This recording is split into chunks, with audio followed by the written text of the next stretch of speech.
And now, we are going to join KTAE's field reporter, Abby Miller, who joins us downtown. She is doing a special report on 5 servicemen and women who have just received badges and awards for their service in the U.S. Army. These brave soldiers have only been home for 2 weeks from the battlefields of Afghanistan. Abby? Thank you, Steve. I just can't explain the feeling in the air tonight. Just moments ago, I had the honor of attending the award ceremony where 5 of our finest troops received their decorations, rescuing comrades and saving lives. In 7 years of reporting, I have never felt more proud and touched by such a group of people. Not only have these fine young men and women risked their lives for the sake of all of us, they have agreed to share some of their personal stories with us right here on KTAE. First up, we have Private Andrew Zlecki and his wife, Carrie. Andrew, congratulations. Can you tell me why you joined the Army?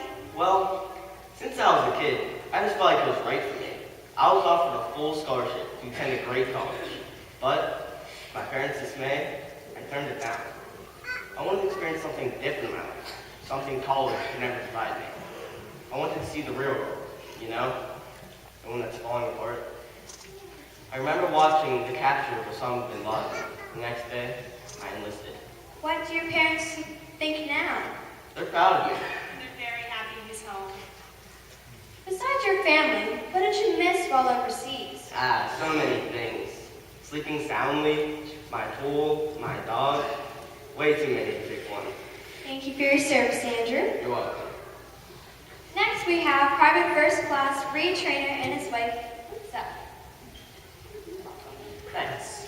Can you tell me about your time in Afghanistan? Sure. I was deployed in support of Operation Enduring Freedom for about 8 months. I was near the Iranian borders where we would run transport and security missions. Basically, the majority of the time, my personal job was the gunner mounted in the turret of an MRAP Max Pro. That stands for Mine Resistant Ambush Protected. Is that a tank? Actually, it's more like a vehicle built to withstand ballistic arms fire, mine blasts, IEDs, those are explosives, and other emerging threats. Were you ever attacked? Our convoys were attacked several times by small arms fire, but since our job was to protect the convoy, we pushed through rather than risk ourselves to seek the enemy out. That wasn't our job. The attacks never ended our missions, even though being fired upon was, let's just say, nerve-wracking. First time I heard shots in our direction, I got so startled.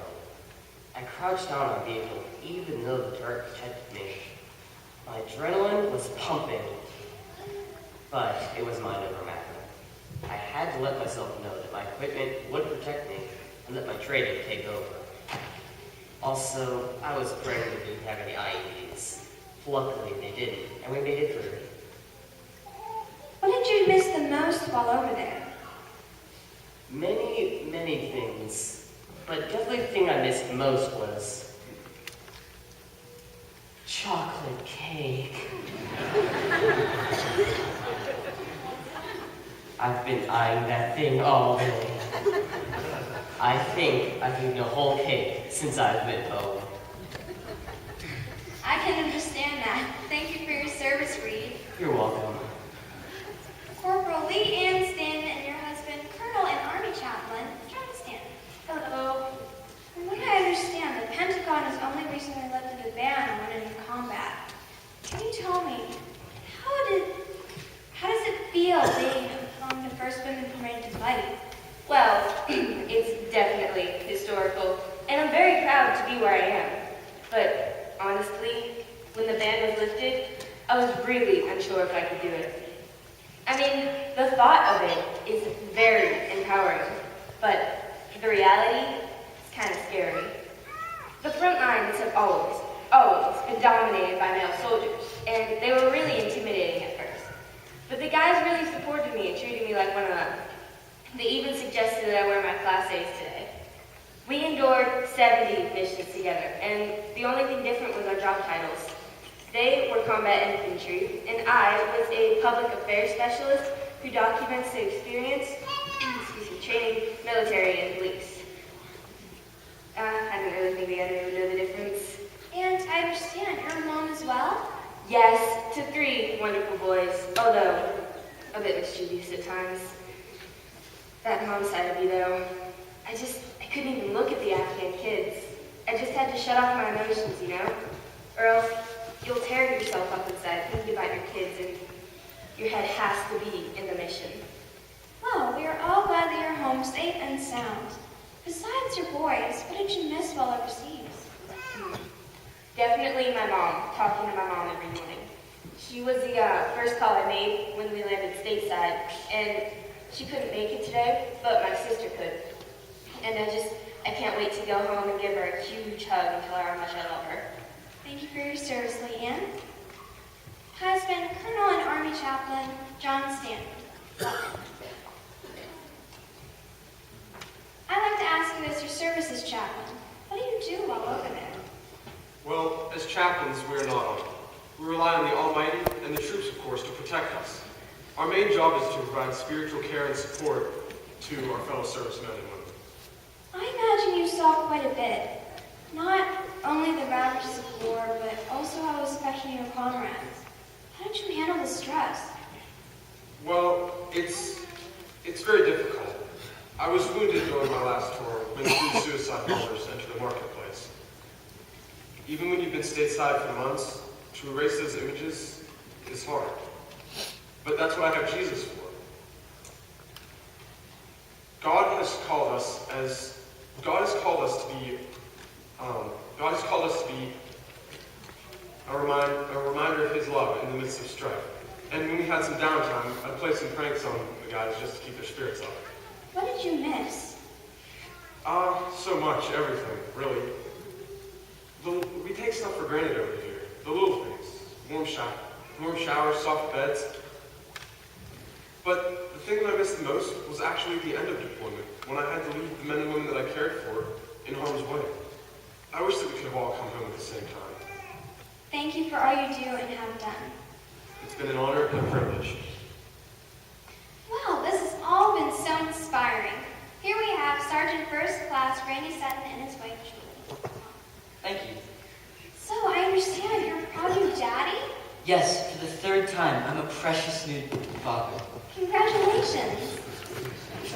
I made it back just in the nick of time. She's 2 weeks old tomorrow. Wow, so beautiful. Mrs. Sutton, can you tell me how this affected your family? Well, for me personally, I had to keep my focus on caring for the kids.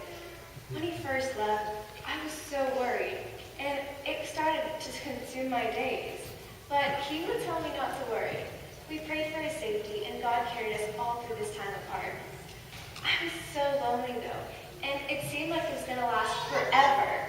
I even had an app on my phone that counted down the days. We praise God he made it home safely and feel blessed that we're all here together. Randy, how did you handle being away from your family?